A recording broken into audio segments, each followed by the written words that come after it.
Well, good morning. Um, hope you're all doing well, and welcome to the January 2021 All Hands meeting. I was counting up last night that this is my 5th January All Hands meeting. I'm here in my office. The doors are closed. I've got my mask, my hand sanitizer, and I have a green check for being on campus. Um, we're socially distanced, and when we leave our private spaces, there aren't a lot of people in Ag Hall, but hand sanitizer and masks are in full force.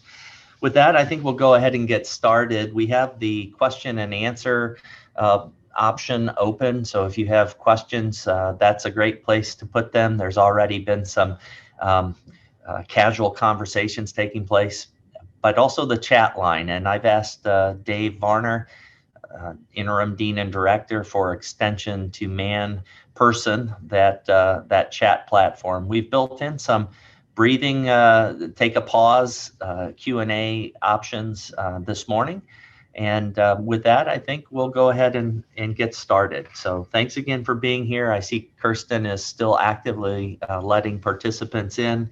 So appreciate you taking time on this snowy winter day to be with us.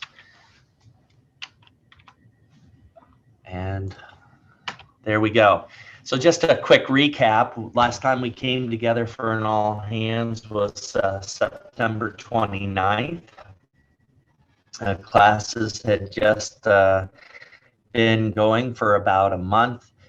We were just finishing up the state fair, following on 9 very different than they had previously. Harvest was moving forward. Our extension professionals across the state were navigating and engaging with our producers, our processors, our families in creative ways.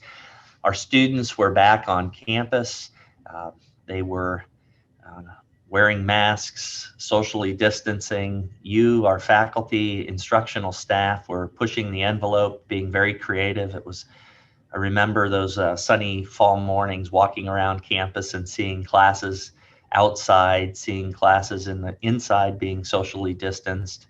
Of course, we had a lot of remote work going on. We were meeting our learners where they were. There were great examples of students who were having remote engagements with our faculty and instructional team members in the morning and working out on the ranch or at their co-op or their internship. So it was really an interesting fall, a blend of hybrid learning, if you will. Our research continued its upward momentum, no question about that. Our graduate students, postdocs, faculty, research staff across the entire platform were just moving the needle, and we'll talk about some of those successes. So all in all, we were able, in ways that I think, candidly, if you visit with your colleagues across the country at similar institutions, while we were far from perfect, we were more engaged, I think, than many of our colleagues were or are at similar aspirant peer group institutions. Of course, then we were all set to start the winter or the spring semester, as it were, on Monday. Everyone was anticipating and excited to re-engage, and Mother Nature had something else in store. And so actually, campus was open for the first time yesterday for those who live in Lancaster County or in counties adjacent to Lincoln here. The public school systems were closed down, many of them, Monday, Tuesday, Wednesday. So yesterday was, in fact, the first day. There were lots of firsts. I was on campus yesterday, and I'll talk about this in a moment, but Dinsdale Family Learning Commons, the new name for the CYT library, had its grand opening to the public yesterday. The dining facility in the East Campus Union was just busy. And campus didn't have a regular buzz to it, but it was definitely more active than it had been in earlier January. I want to redial here and go back to late December. There were a couple of big news items that dropped over the break, and I just I'll talk about these some more, and this one in particular, but when the omnibus and COVID relief package was signed into law by then President Trump on December 22nd, there was $45 million, 45 million in that omnibus bill that somehow was connected to the University of Nebraska, and about 22 million was connected to IANR. And I'll talk more about our federal engagement strategy, working with our 5 congressional delegates, our 3 Congress people, and our 2 senators. But one of the big headlines that came out was that Congressman Fortenberry had secured $11.2 million in federal funding to advance the planning and design of a new ag research facility at the Innovation Campus. And I'll talk more about this. This is a big deal. It's something that had been in motion way back when Ben Nelson was in Washington. But this was a big news story, and I'll unpack this a little bit more and answer questions. It's pretty exciting. And then on the 28th of December, well, actually on the 18th of December, we had the opportunity to host an assistant secretary from the Department of Homeland Security, so DHS. That is his picture there, Assistant Secretary Dave Richardson. He is responsible for a subset of the Department of Homeland Security focused on countering weapons of mass destruction, or CWMD for short. And we had an opportunity, along with our partners at the National Strategic Research Institute, or NSRI, to showcase what we do in the Institute and how what we do could be used to ensure the security of American agriculture. And it was a very, very positive visit, and I think this will enhance our connection with both the Department of Homeland Security and the Department of Defense when it comes to thinking about global food systems, food safety, select agents that we worry about, and also just ensuring the stability of that food system right here in Nebraska. And we got a taste of that last May with the COVID and its impact on our packing meat processing facilities. So this was a big deal. That's Terry Howell behind the mask. I find it, until you get to see people with their masks on routinely, it's kind of hard to know who's there. But this was a big day, and we had the opportunity on this visit to showcase the food processing center. I just want to run through some additional quick hits, celebrations, some updates. This is 2 slides, are a little meaty, but we will be, as a normal course, we're recording this session. We'll make a PDF of the slide set available to you on our website.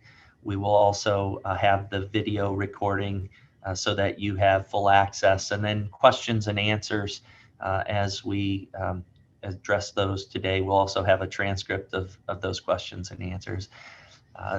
From ARD, we continue on a great upward trajectory. Our federal grant and research expenditures were record highs in the year 2019. If you wonder why we're looking at 2019, that's just the counting practice in ORED. We're a year behind.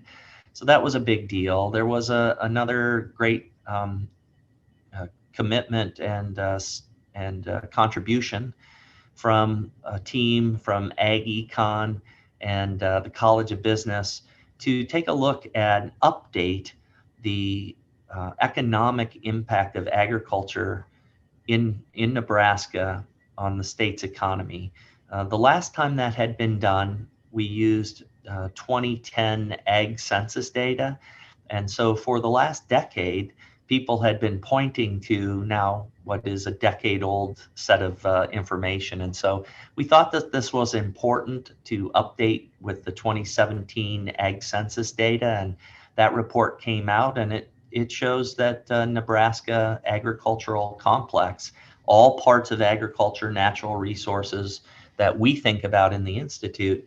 About 1 out of every $4 in the state's revenue flow is attributed to agriculture. That's a big deal.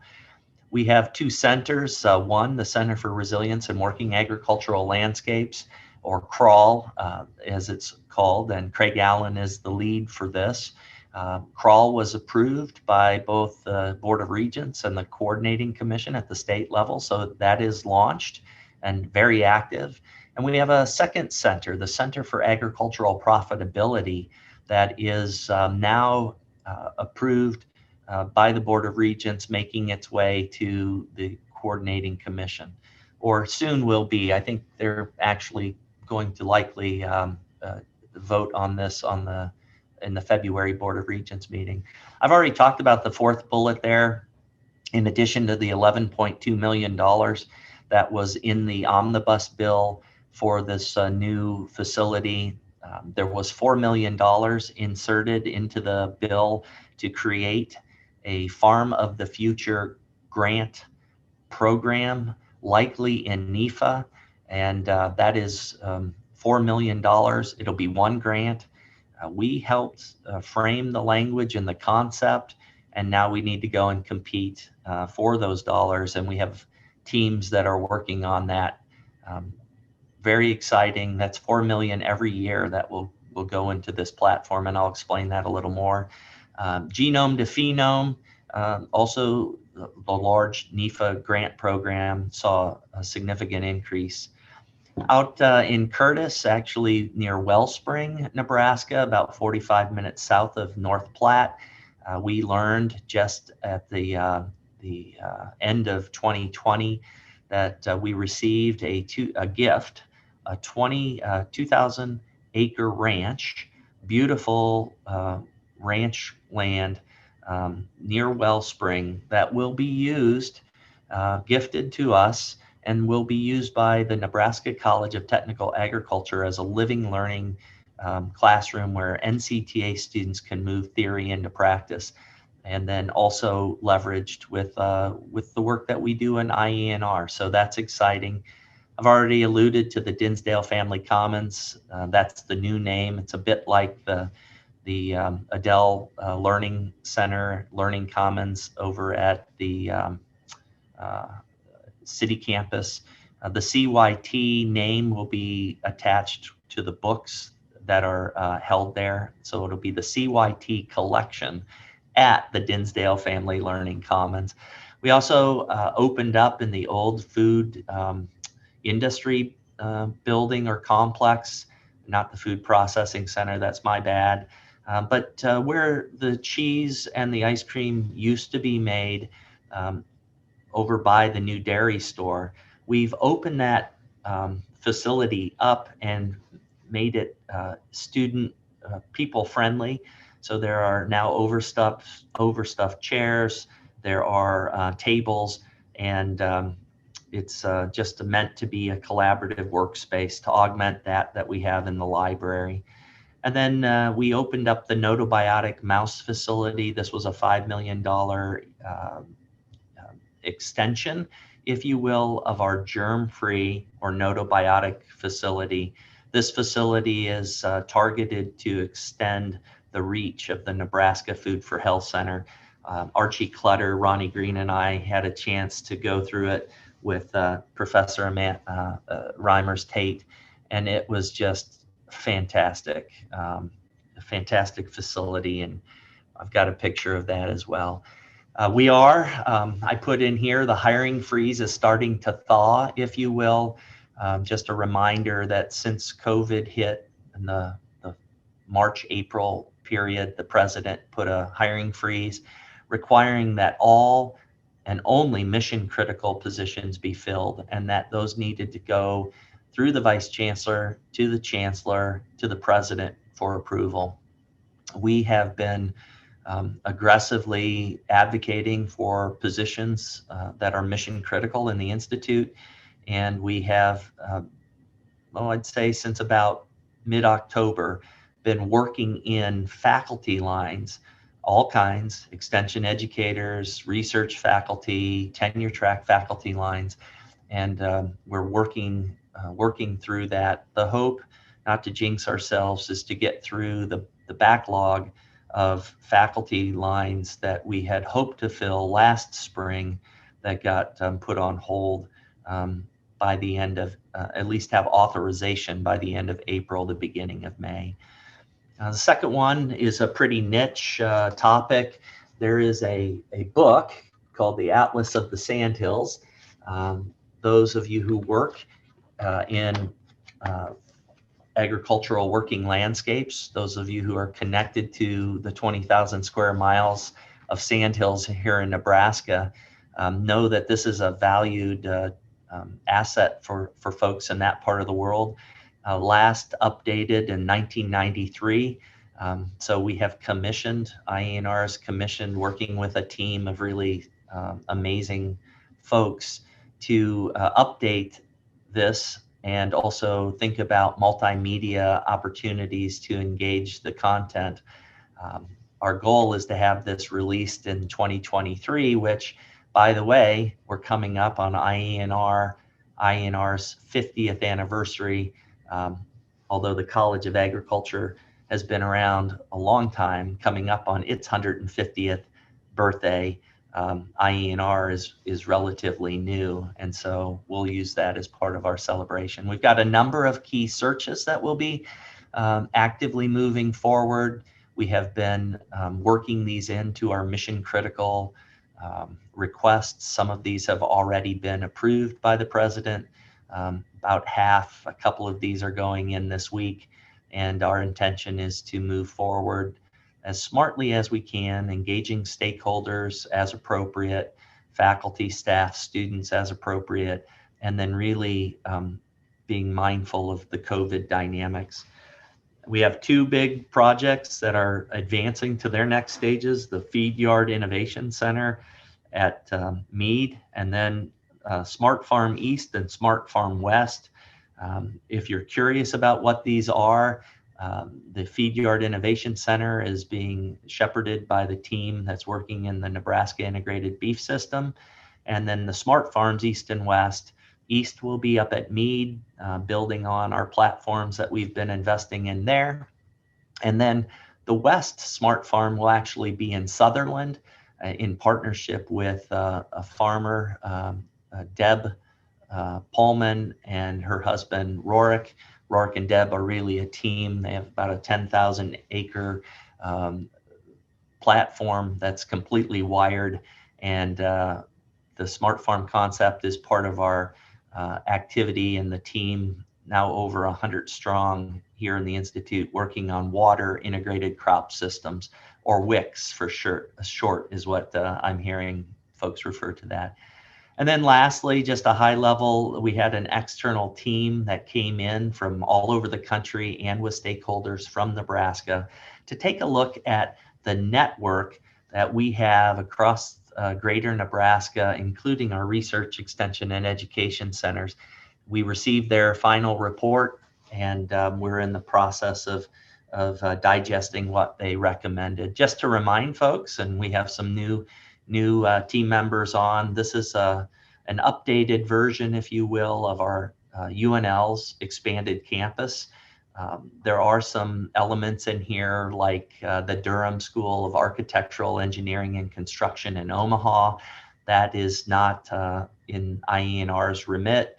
Also the State Museum, both here in Lincoln, but Ash Falls, fossil beds, and then Fort Robinson Museum and History Center. Those are run by our museum. So those aren't part of IANR, but all of the other locations that are shown here are absolutely part of the Institute or NCTA there in Curtis. So it's quite a platform. It spreads across 7 different agroecological zones.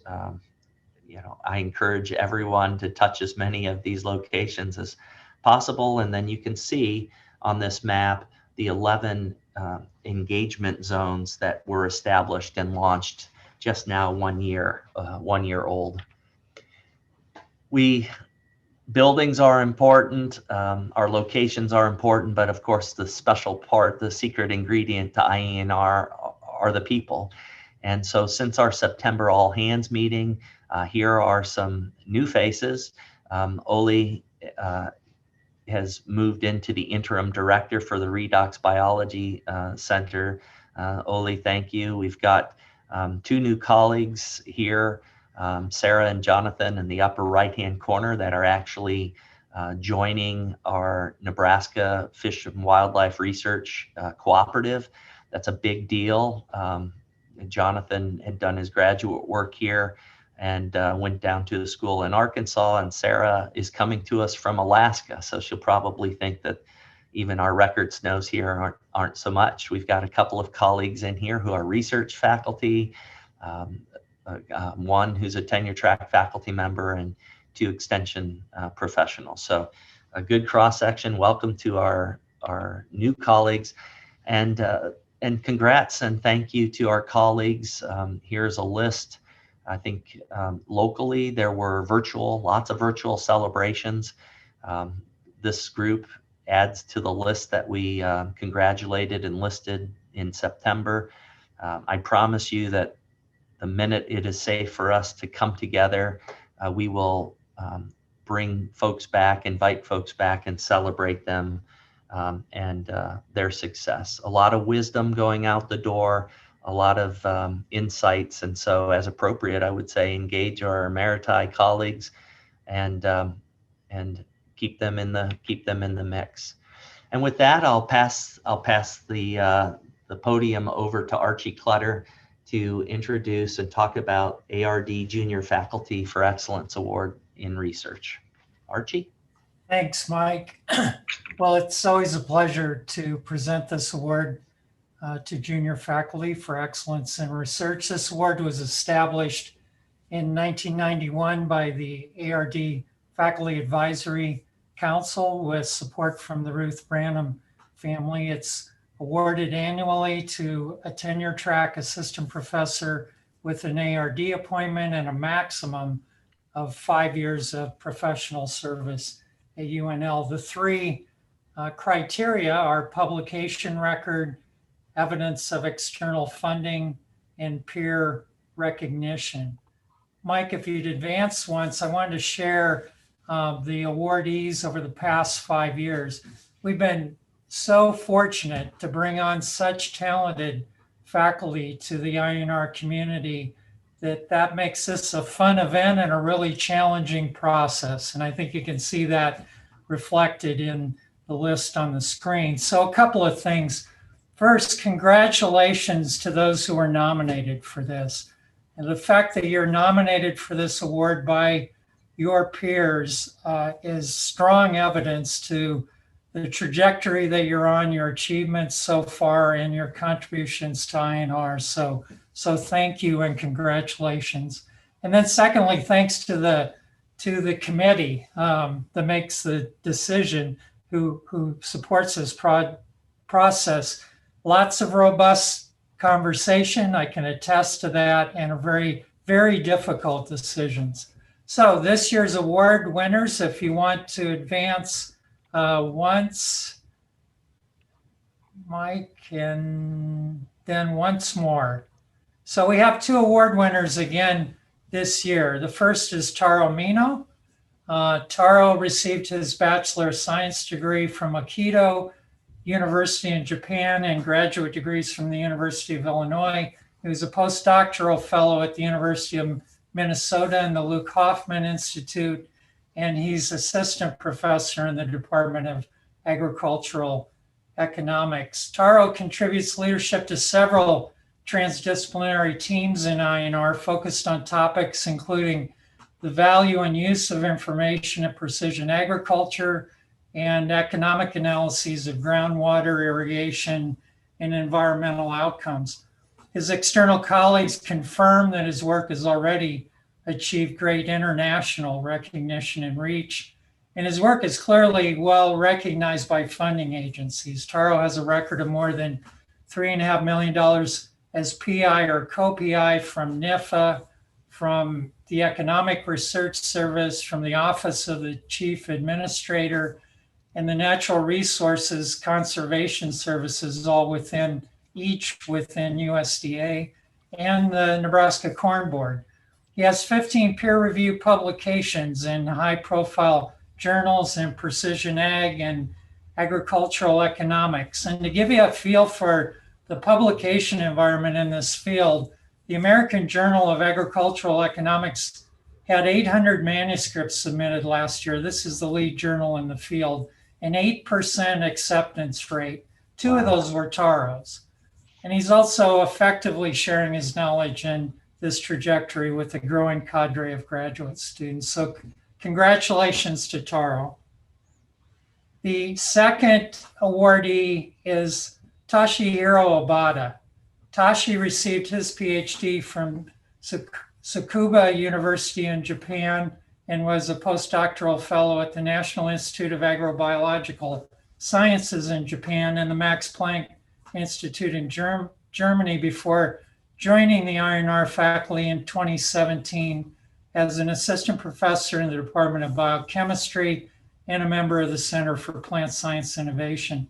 His research aims to elucidate the functions of metabolism and crop performance and underlying molecular mechanisms with a focus on resilience to antibiotic stress conditions.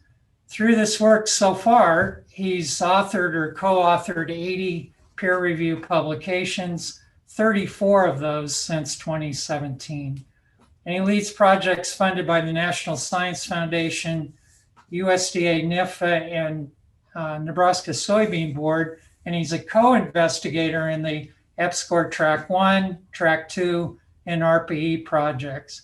This range of leadership and engagement in these grants is not only reflective of the external recognition of his expertise, but his strong collaborative spirit and nature, and that's highly recognized by his peers.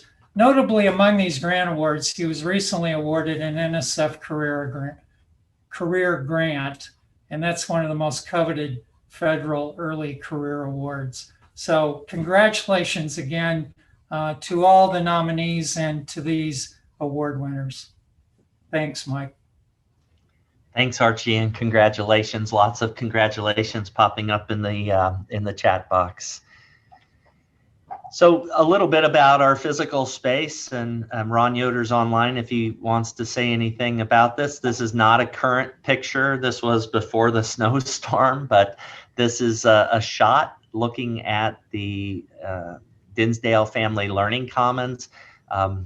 If you've been on the Lincoln campus at all and poking your eyes and looking through the construction fences, you've seen this evolution. We're pretty much looking at a space where a road used to go. The grade has been changed. There was a lot of backfill, a lot of concrete. I'll call your attention that the front door on the, always get my directions, on the west side has now been moved there towards the gardens, the Eider Gardens.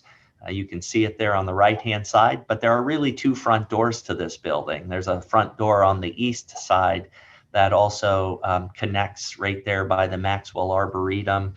It's just fantastic. This project would not have been possible without philanthropy from some key donors. One donor in particular put down $10 million in a matching fund, and that was matched with another $10 million of gift money, in part by the Dinsdale family.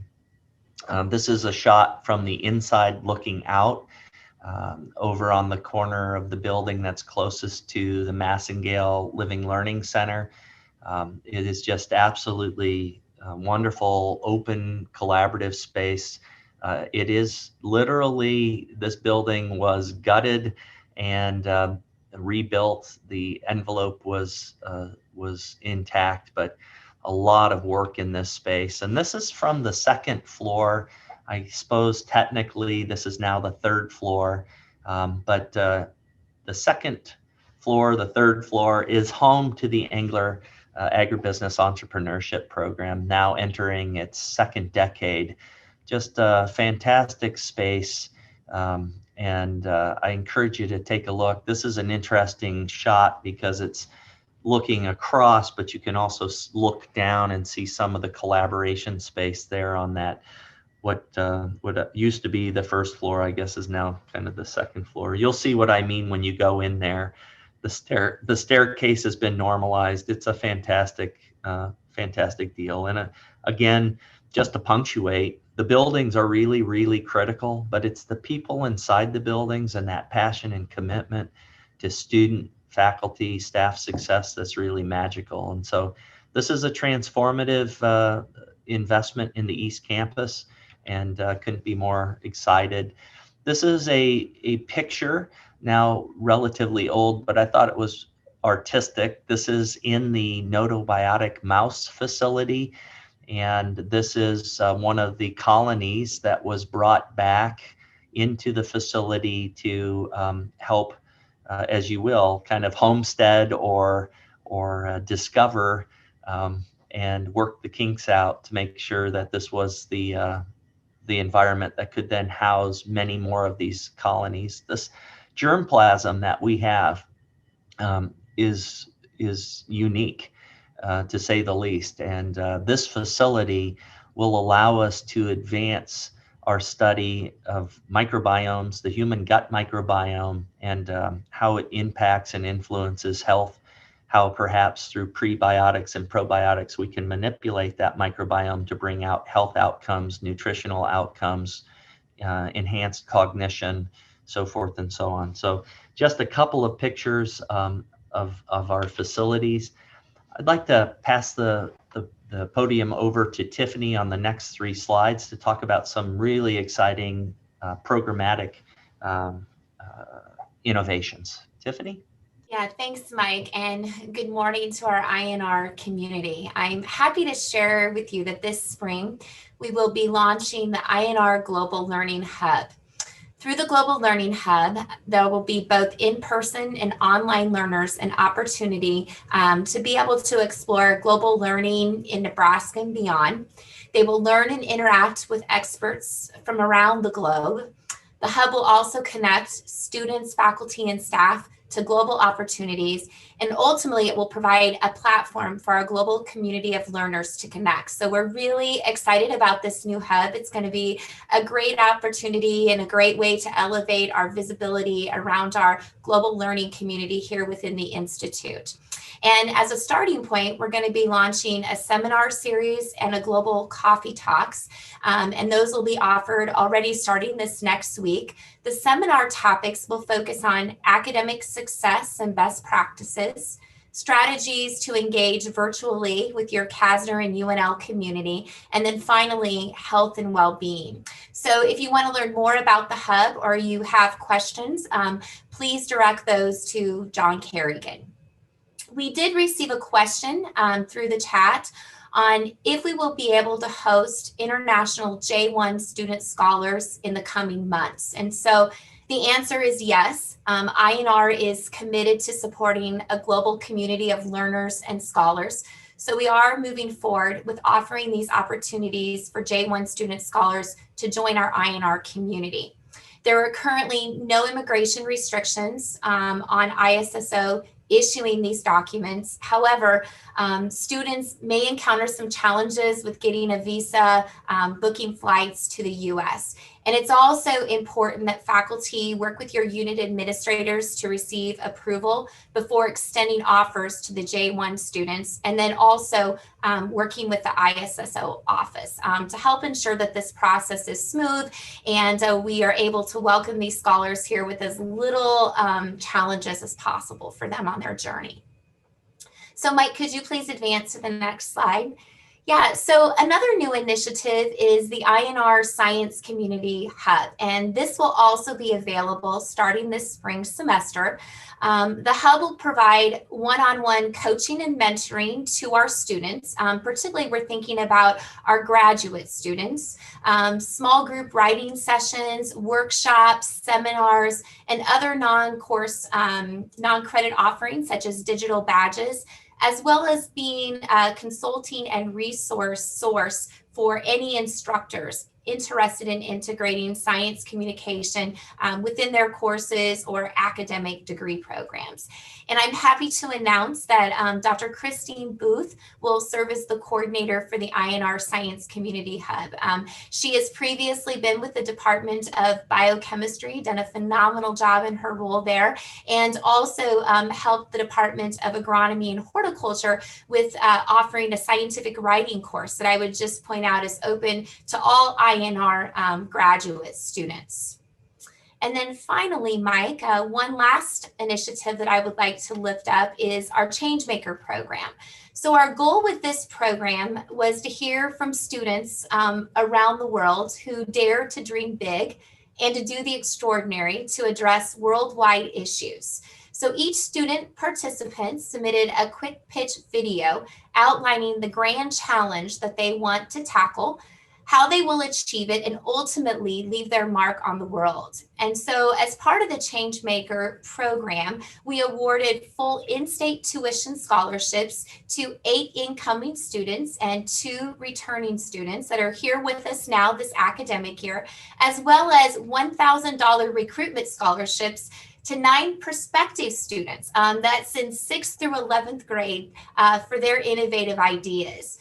The Changemaker program also aligns students with mentors, and I do want to give a big shout out. We have several members of our IANR community that are serving as mentors for these Changemaker students. It provides the opportunity for our students to make their big ideas a reality, and we're very fortunate to have industry support so that they can live out their big idea during their 4-year Kasner experience. And then finally, it serves as a learning community for these students to come together. So if you've not had a chance to view the videos from these students, I would strongly encourage you to do so. They're all over social media. We've recently been featuring them through the IANR updates, and I think you will be impressed. I was blown away with the innovation and creativity of their ideas. And I'm happy to announce that we have launched the Changemaker competition for the 2021-22 academic year. So please help us share this exciting opportunity through your social media channels. The deadline is February the 18th. And so again, thank you to our IANR community for all that you do for our students and for advancing what we do in our teaching and learning space. So thank you, and thanks, Mike. Yeah, thanks, Tiffany. Just to underscore, it takes a village. It takes lots of individuals working collaboratively to come up with these ideas, to push and pull on them, tug on them, and then ultimately get to a launch. And so 3 exciting initiatives. Encourage you to engage in multiple ways. I can't think of a time more important, and I tried to allude to this in my Martin Luther King Jr. Day address on the importance of communicating science and scholarly work to the populace, to our fellow citizens. And I think COVID is a good example of how critically important communicating these difficult, sometimes complex subjects in a way that can be understood by the public is just so critical. And so please engage, have your students and postdocs engage. Well, Tiffany, I accidentally finger got itchy and I hit the budget slide. I want to just talk about where we're at on the IANR budget reduction. You'll see here, this says final budget reduction. This is a journey that we have been on since last March, last April, when there was a cash conservation strategy and then put in place. And then on top of that, an announcement that the University of Nebraska was going to take a significant hit on the budget side due to COVID, and that furthermore, the University of Nebraska-Lincoln had a structural deficit that needed to be addressed. Chancellor Green was given a target for UNL. He in turn went to the vice chancellors and gave each of us a target. $10.1 million reduction in our state aided budget was our target. Just to remind folks of the scope, we receive about $100 million worth of state appropriated funding This is important for funding ARD, Extension, the Nebraska Forest Service, the Climate Center, those types of activities. And then we receive roughly 28 million per year in tuition and offset costs associated with our teaching and learning mission. So net about 128 million, and we had to take a 7.7% reduction in that space. That was where the 10.1 came from. We had to come up with a plan. We engaged all unit leaders, all center directors that receive any state funding. We asked for their ideas on how we as a senior leadership team could frame a cogent response to the Chancellor's request. We worked on that in May and June and submitted our plan. In August, the Chancellor invoked the Academic Planning Committee, that part of our shared governance structure, to take a look at what he thought then was, for the university, a $38.3 million reduction. So that's a big number. This is a historically large number.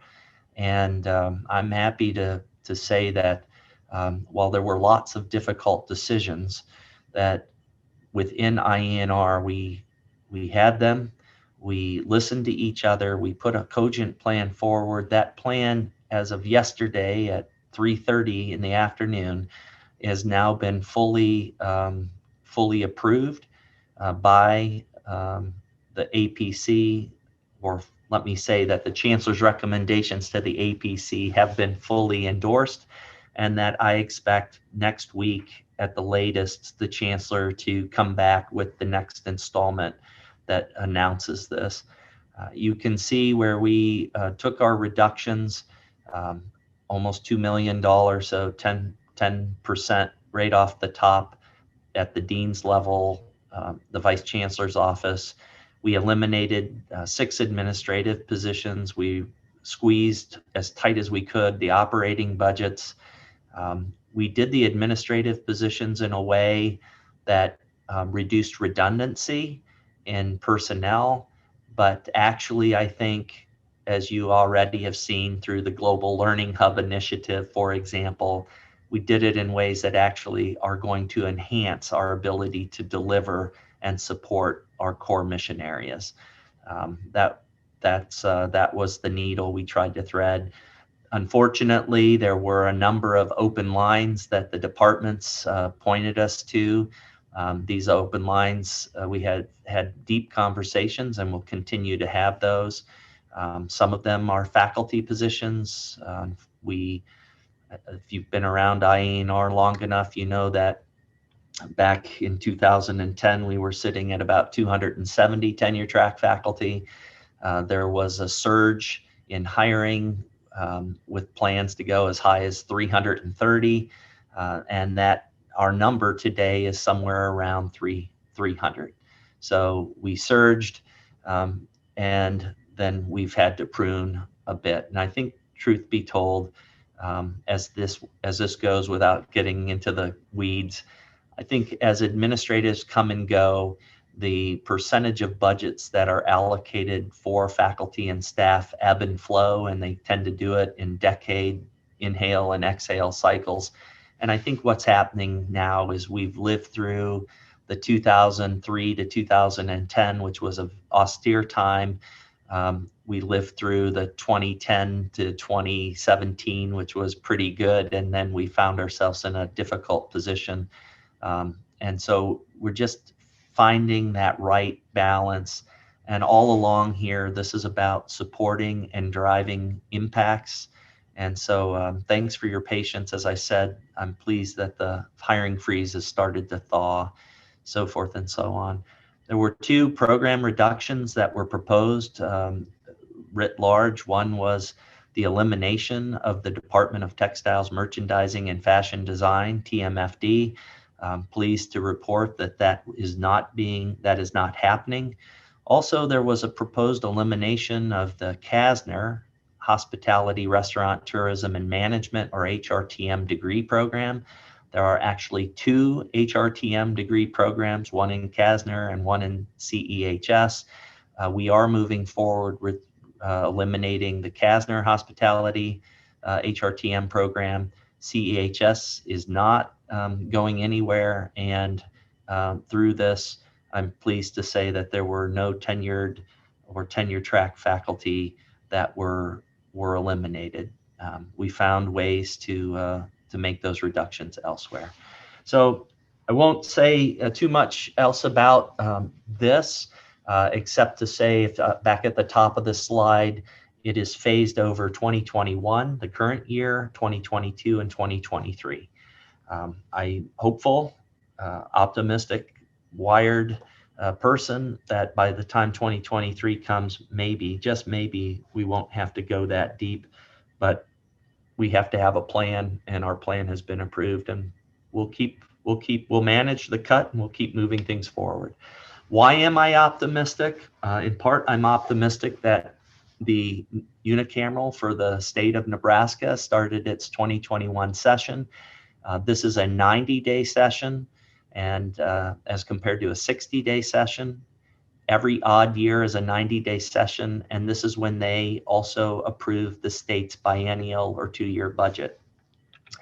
All indications are, going back to October from the Nebraska Revenue Forecasting Board, that proceeds for the state net are up quite a bit. And in October, late October, the number was $710 million to the positive. So what will happen is they will reinforce the rainy day fund with taking $105 million off the top. That brings it to $605 million, and then they will figure out how to distribute that $600 million. And the university, President Carter has done a good job with the chancellors to make sure that we're in the conversation. So we'll see what happens. The forecasting board will meet in February, take a look at the numbers. They'll meet again in April, take a look at the numbers, and then at that point, final budget for the state of Nebraska will be put on the table for the governor to sign. So far, the budget numbers look pretty good. We had some questions in the pre-all-hands survey. I just wanted to make sure we got to that. The other outlook here, and folks like colleagues like Brad Lubin in the Department of Ag Economics could speak more with greater authority on this, but I've been watching the farm economy outlook. This happens to come from the Farm Bureau. There is an uptick and a sense of optimism that just maybe the farm economy is coming out of a bit of a recession. Really, Nebraska was buffered during the Great Recession, 2008 to about 2013. And then unfortunately, Nebraska's economy, the American ag economy, was caught up, and the wave of the recession hit, and perhaps authorities in this space think we're coming out of it. So for those reasons, I remain optimistic, and we'll keep you posted on this. I already alluded to the testing app on the COVID-19 front. I said in September that, and I said in June. In June, this was something new. We didn't really know a lot. We didn't know what was going to happen. In September, as we started the fall semester, I said that 100 days is going to look different than the previous 100 days. And I said at that point that likely what COVID looked like for us starting with January and going to May is going to yet have a different look and feel. And I think we're all watching the news. We're all taking heed and keeping ourselves safe. Just a huge shout out to every one of you, to our students. All said, we were able to keep people healthy, to accomplish our teaching and learning, research and discovery, creative works agenda, our outreach, engagement, extension efforts in ways that our colleagues across the country just haven't been able to do. And That's a testimony to you taking it seriously, using hand sanitizer, socially distancing, wearing masks, only engaging our campuses and locations when absolutely needed. And now stepping up, if you're on campus, stepping up and getting tested, and hopefully then vaccines will be distributed. If you've got questions, I could speak something to that, and I maybe will give you just a little bit.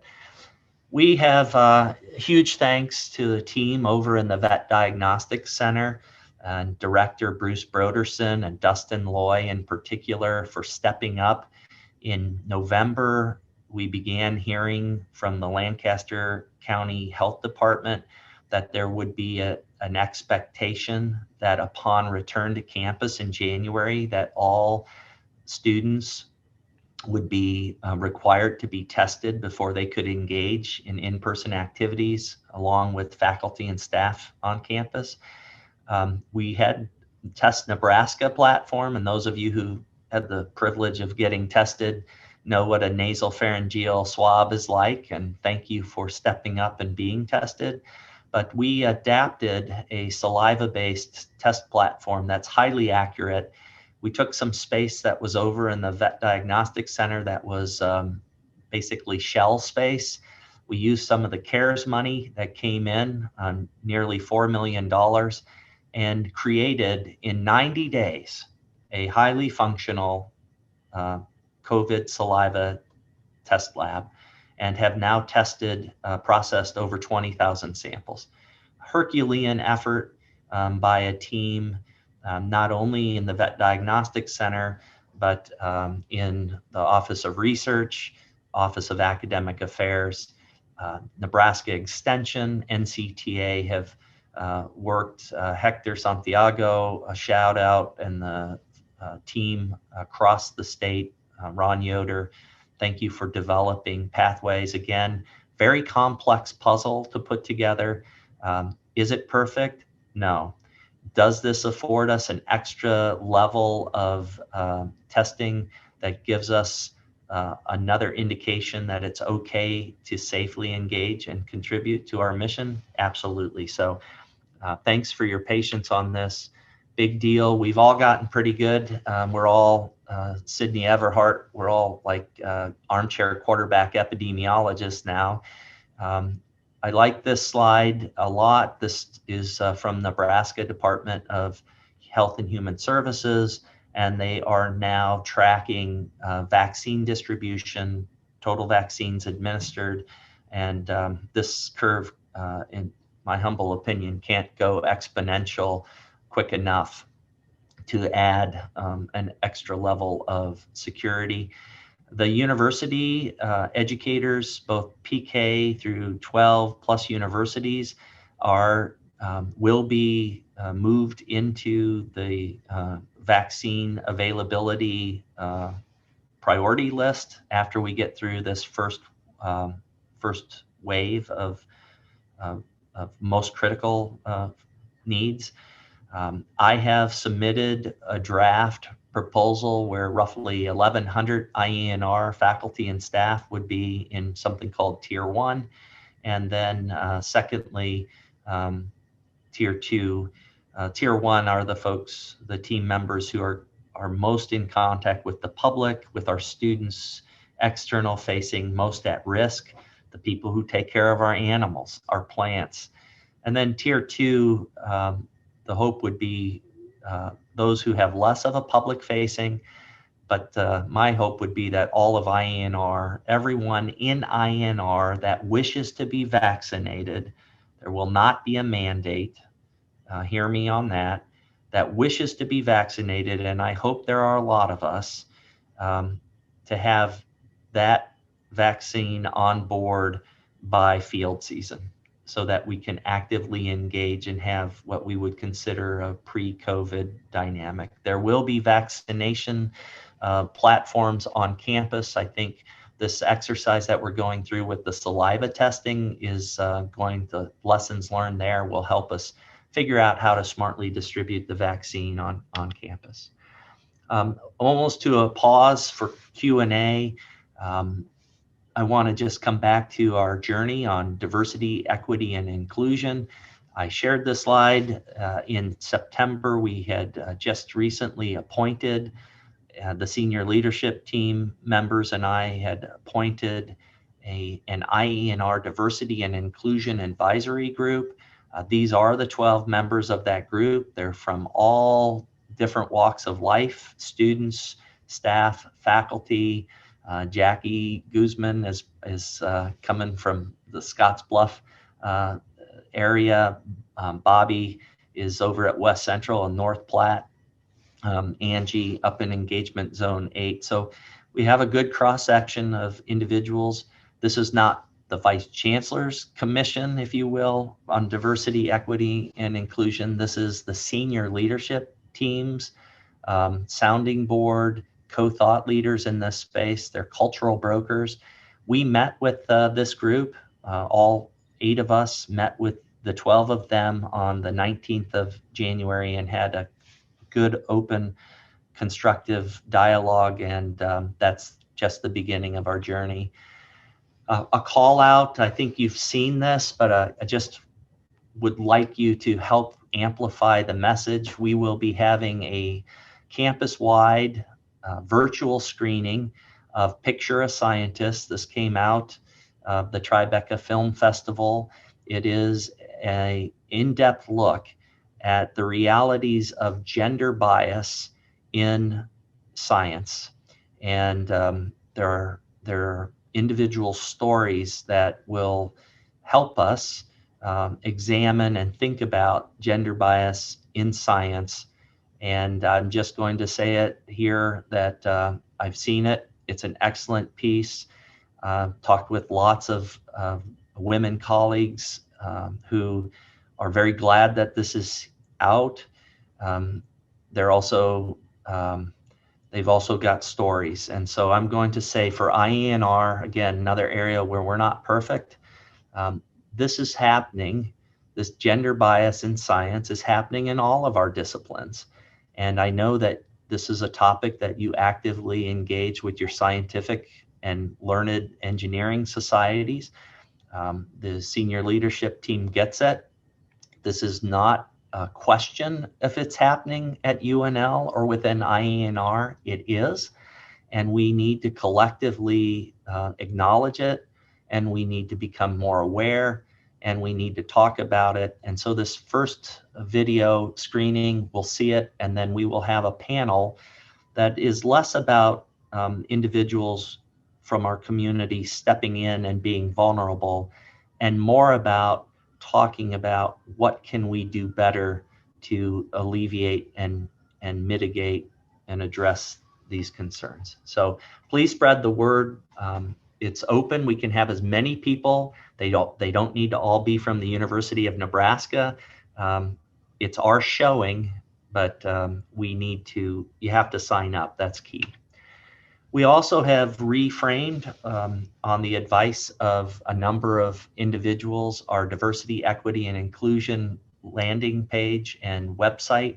So I'd encourage you just look up diversity, equity, and inclusion at IANR, and it'll take you right there. There is a list of activities. One of the things that we heard from colleagues in Extension in particular was that we need to talk the talk is okay, but we need to walk the talk. We need to be intentional, we need to be accountable, we need to be reflective, and we have to have a bias for action. And so each of the deans in the Vice Chancellor's office has a running list on this website that is highlighting activities that are intended to make and ensure that IANR becomes more equitable. And then lastly, if you have ideas, we want to hear from you. This is an anonymous platform for you, names optional, emails optional, to share things that we could be doing, elements of our culture that we need to be focused on. And so we want to hear from you. Took us a long time to get where we are as a country in this diversity, equity, and inclusion space. I'm saddened by how we got here, but I'm excited and hopeful that we're having the most open and transparent discussions with that bias for action in this very important area. So with that, I'll take a pause. Dave, you've been monitoring the chat and the chat box and the Q&A questions.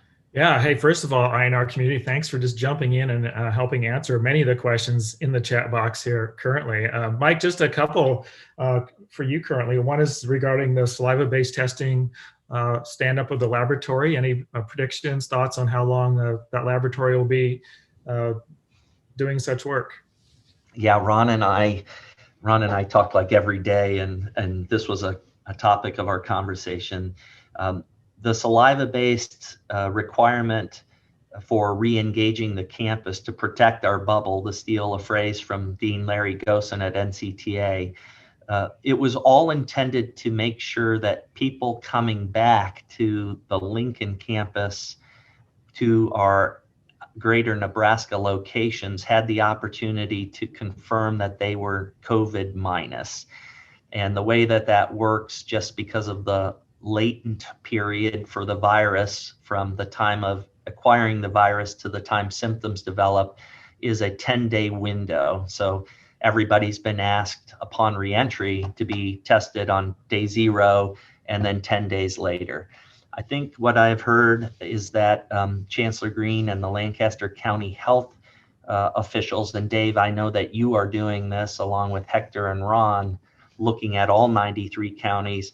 We need to be data driven. So my sense is that the saliva-based testing opportunity will be available throughout spring semester. That's for sure. How many sites and locations is going to flex, and then the question as to whether or not requirements will be in place, I think is going to become very refined. For example, if you are a student living in a sorority or fraternity house or in a residence hall, there may be a requirement because of close proximal living to have a more frequent testing. If you're a faculty member who's coming to campus periodically or 3 times a week, and the students are being tested, that may be an option for you, but not stated as a requirement. So I think Ronnie and Mike Zeleny and Bob Wilhelm and the Lancaster County health folks are really going to use a data-driven approach. Hopefully we see numbers go in the right direction, vaccines go up, vaccinations go up, and COVID cases go down. And hopefully with any luck, we get our arms around this. And then just to kind of punctuate it, folks, I know enough virology as a plant pathologist to be dangerous. Scott McVeigh and some of our colleagues in the School of Vet Medicine and Biomedical Sciences can speak more with authority, or in the Nebraska Center for Virology. But we're seeing variants. We're seeing mutations in the virus now that it's replicating freely in living humans. And some of those variants have some attributes that are scary. Increased infection, person to person. There's another variant that it even looks worse than that. So I think listening to Dr. Fauci this morning on the drive into campus, science is driving and informing our policy, and we need to be diligent and intentional using all tools that we have to mitigate spread, regardless if we've been vaccinated or not, because this really is it's a collaborative gaming situation. We're all going to win or we're all going to lose. So that's what I'll say about COVID. All right, thanks, Mike. So lots of detailed questions coming in around COVID. Probably won't get to all of these. Maybe just a response to a couple of these. We'll require you to look in the crystal ball, Mike, but question from support staff, both on campus and off campus. As you know, we're also looking at standing up saliva-based processing, shipping sites from across the state for faculty and staff, but availability for the saliva-based testing, off campus? And then more importantly here, more questions around the vaccine itself. Will it be available to support staff both on campus and off campus? Yeah, so when we're talking about the vaccine, we're not just talking about students. We're not talking about faculty or this type of faculty or that type of faculty or that kind of staff or this. We're talking about everybody that has an N card and even some that don't have an N card. So for example, our county-based extension staff, those individuals, we learned a lesson from the spring. They're part of our team. And they will be included. So when we talk about accessibility to the vaccine, we will be talking to all faculty, students, and staff that make delivering our 3 missions possible. So that's what we're talking about. Stand by on the vaccine because we're still in the queue, and just know that the president and the chancellors are advocating daily with the state government to make sure that we're there as soon as possible to get the vaccine. We'll have multiple vaccine stations.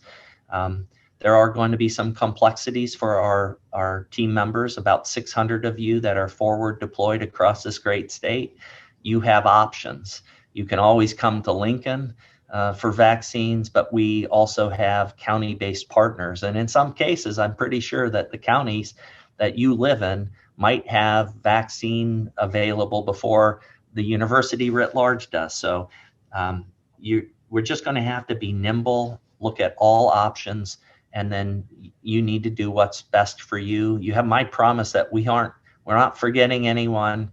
Everybody's at the table, and whether that's vaccine deployment or testing options. And Dave has done a good job through the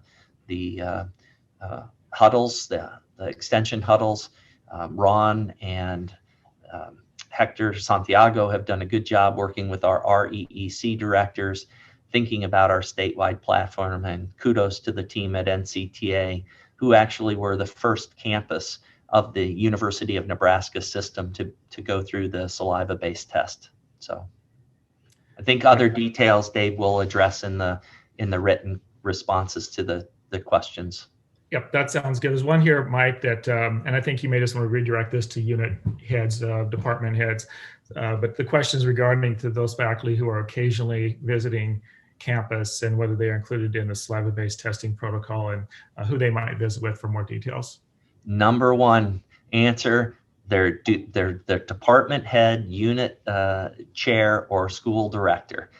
Those leaders are on the front line and should be the first stop. There are lots of nuances. There's some gray area in this. Simply put, if you are going to find yourself around another breathing human being, and there is the chance that either you could share the virus or you could acquire the virus, you should get tested. That's the simple guidance that we've put in, but we have left this in the unit leaders' hands. And I appreciate everything that those 15 individuals plus our REEC directors are navigating. And if they have questions, they'll reach out to Ron Yoder. So I appreciate Ron very much. He gets all the hard questions. And he and the unit leaders have had this conversation. So thanks, Mike. You bet.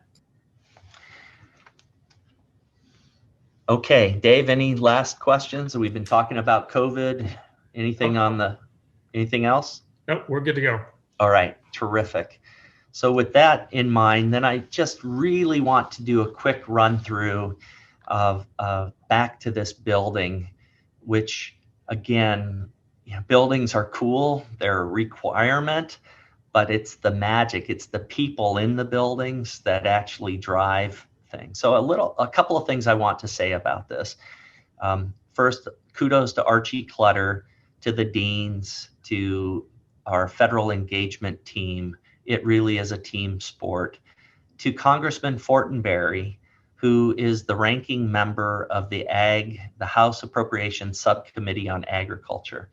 When you're the ranking member, you have greater political sway and swag.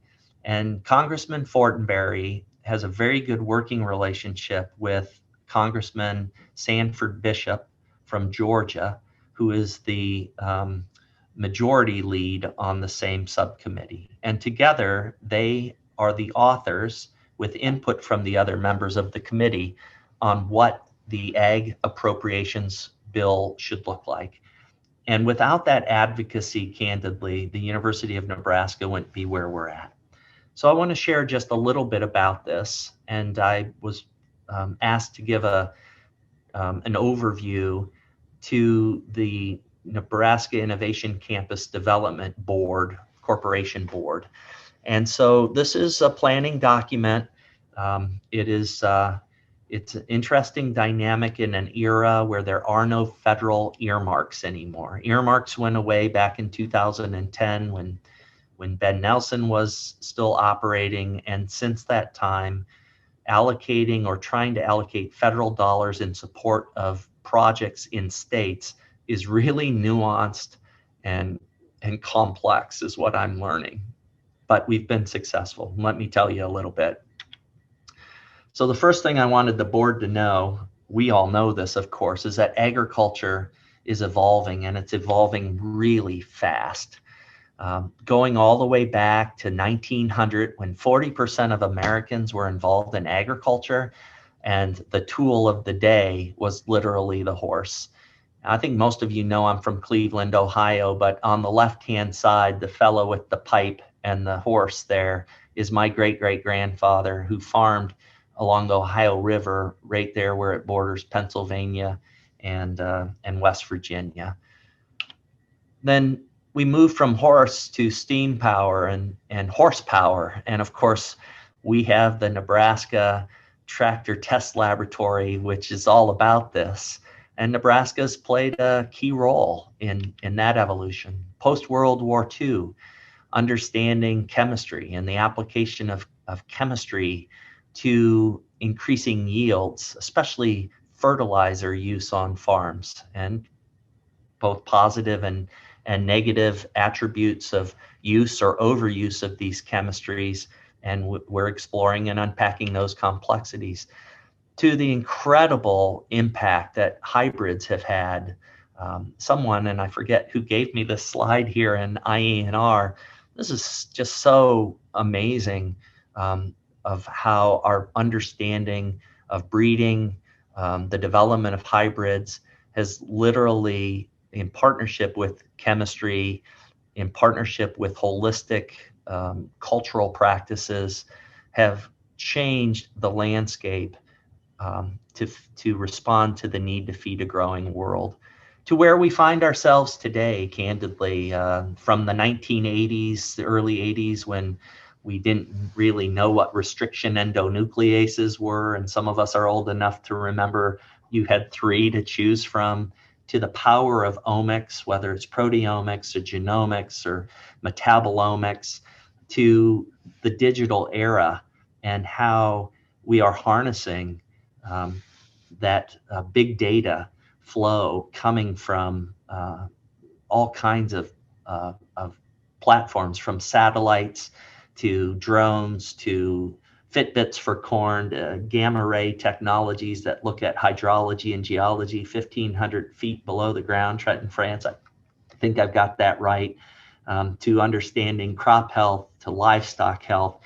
We are there. It's phenomenal, this innovation platform, to understanding important impacts of climate, whether that's, I'm showing 4 examples of understanding the impact of climate on critical cropping systems, and understanding the genetic regulation and the impact that climate has, and thinking about breeding the next generation and innovating through biotechnology, the next generation of climate adaptable, person-friendly, nutrition-friendly, health-friendly products that drive and will feed a growing world, to understanding that we are what we eat, and the work of our gut microbiome team that's been working now for a couple of decades plus, now in its incarnation of the Nebraska Food for Health Center, and the relationship between the microbiome in our gut, how it breaks down what we eat, the role of prebiotics and probiotics, and how the gut microbiome is linked to our health, to cognition. I read an article over break, even to autism. We are there.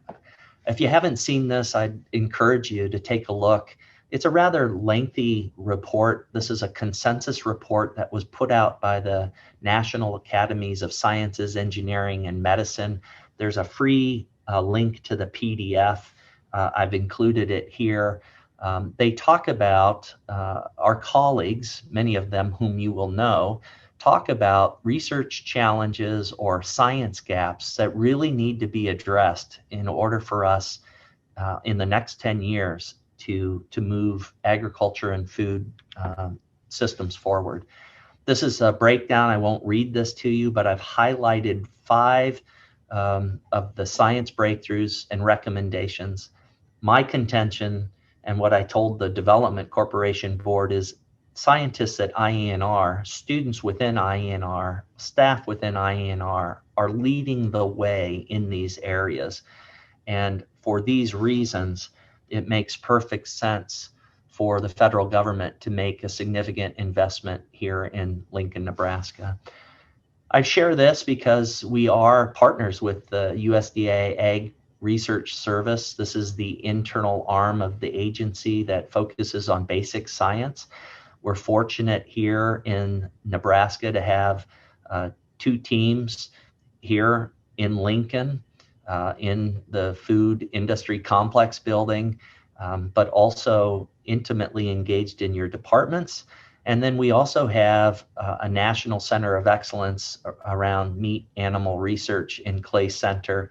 Of course, that's the home to the South Central Ag Lab, but also to the Great Plains Veterinary Education Center, GPVEC.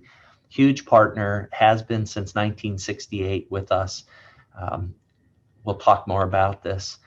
So what is the plan? Back in 2010, a little bit of a throwback. There was when the idea of the Innovation Campus was fledgling and it was still the old fairground, there was an idea to secure federal dollars, lots of federal dollars, 66.8 million, to build an anchor building to create an ARS Systems Biology Research Center, where in essence the faculty or our ARS colleagues and their staff, some 61 people here in Lincoln, would be picked up and moved over to this new building. Back in the day, it was really focused hard on renewable energy, water resource conservation, and management. That building never really got traction, but it did get on a list. Lo and behold, as Washington works, that list is looked at in a 10-year cycle, give or take.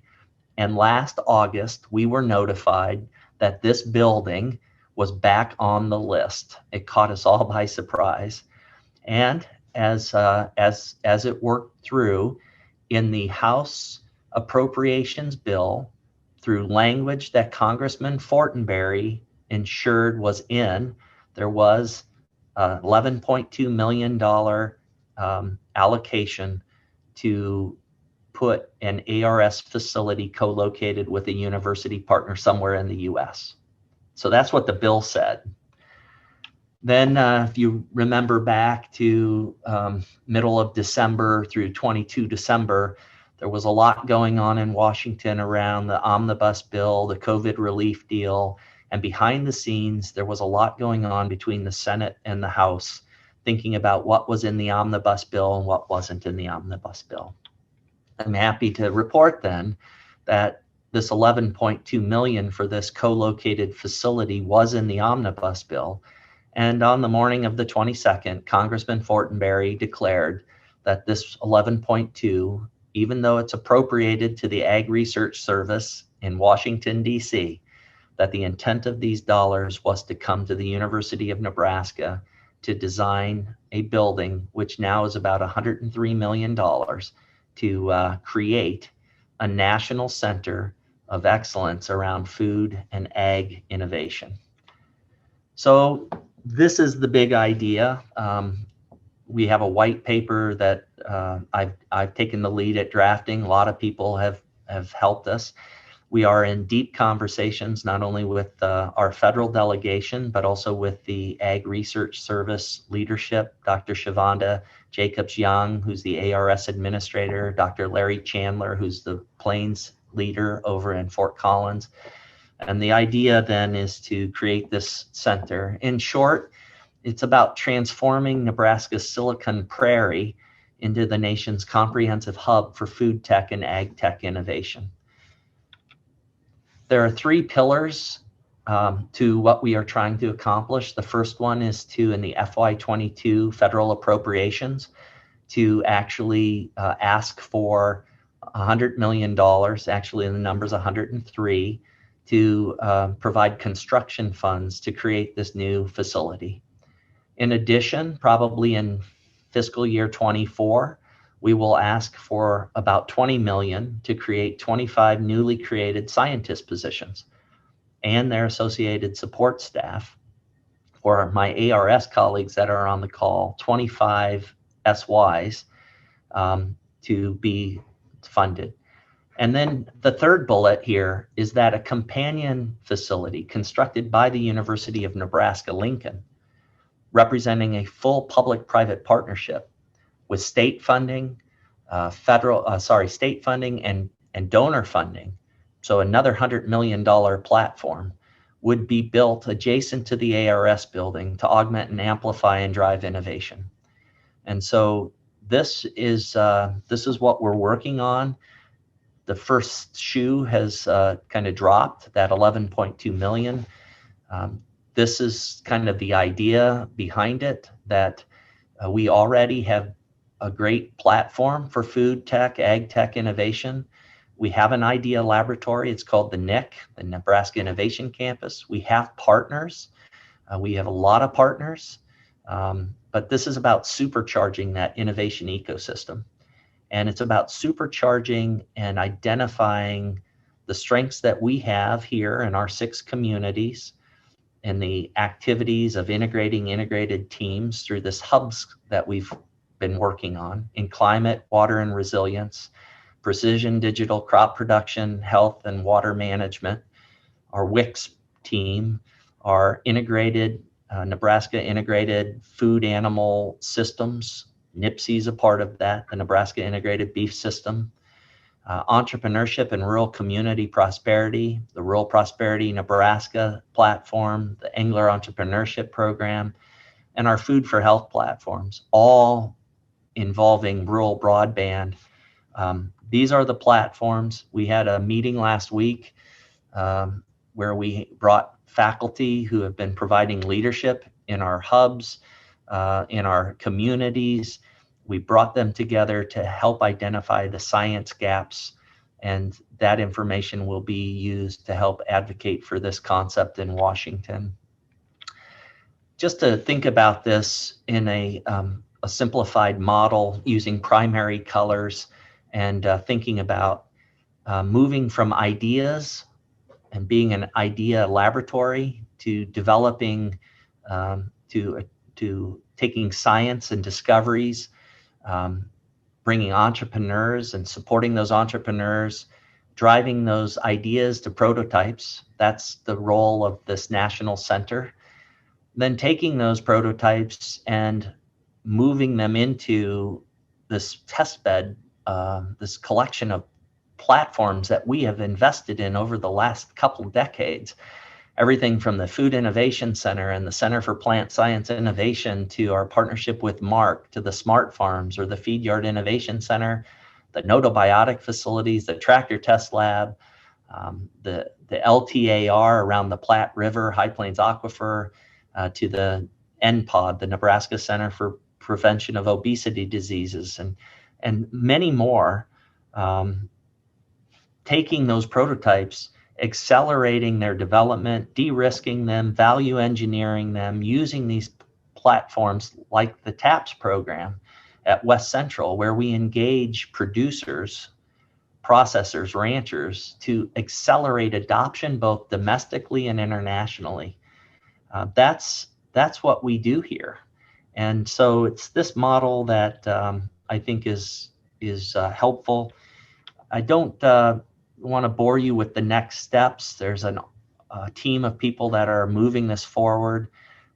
It's a high risk, high reward deal, and talk is cheap. So I want you to know about it. I want you to be take this as an invitation to be a part of the journey, and we'll keep you posted.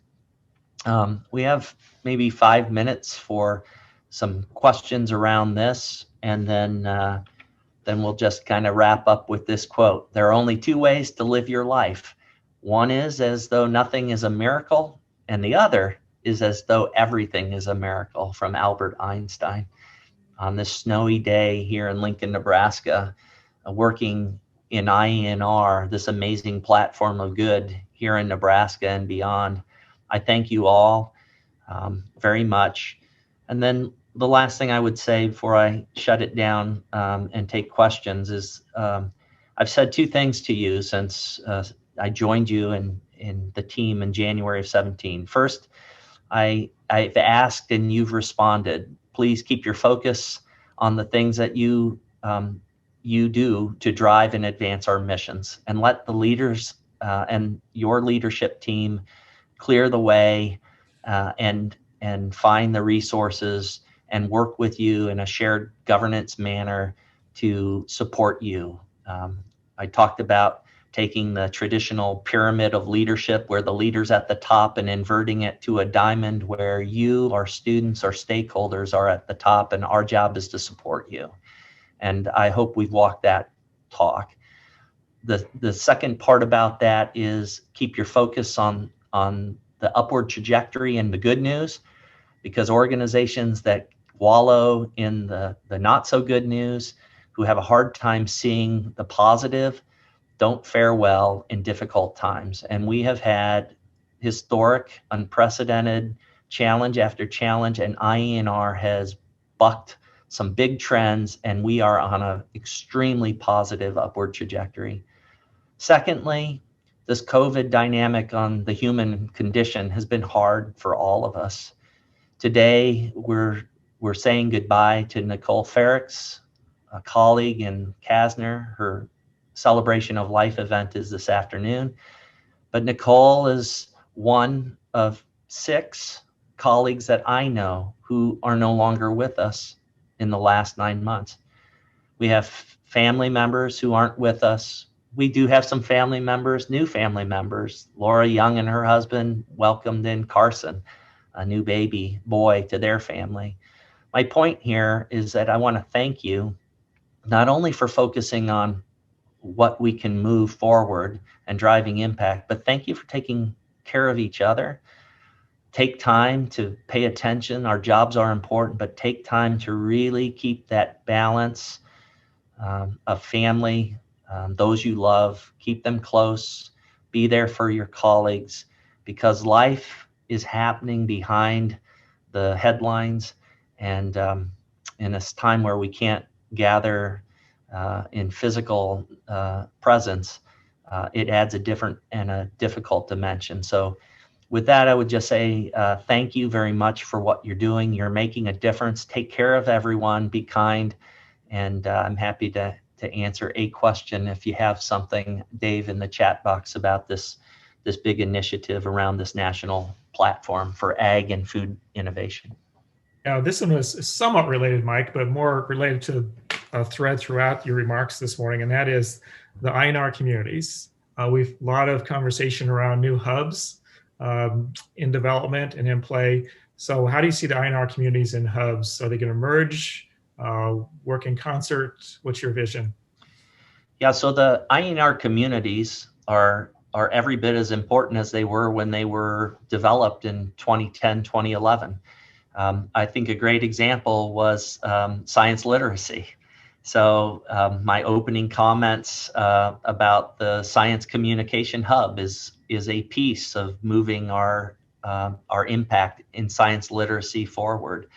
Our PK through 16 initiatives around Fuse with Lincoln Public Schools, or the Northeast Nebraska Ag and Natural Resources Compact. that all comes back to engagement. Our 4-H youth development platform, all connected back into this. I didn't mention it, but next summer we will have 3 farmers markets, if you will, on the East Campus. First time, so long as I know. That's all about engagement. So science literacy, connections to activities, coming back to harmonizing healthy agricultural production and natural resource systems.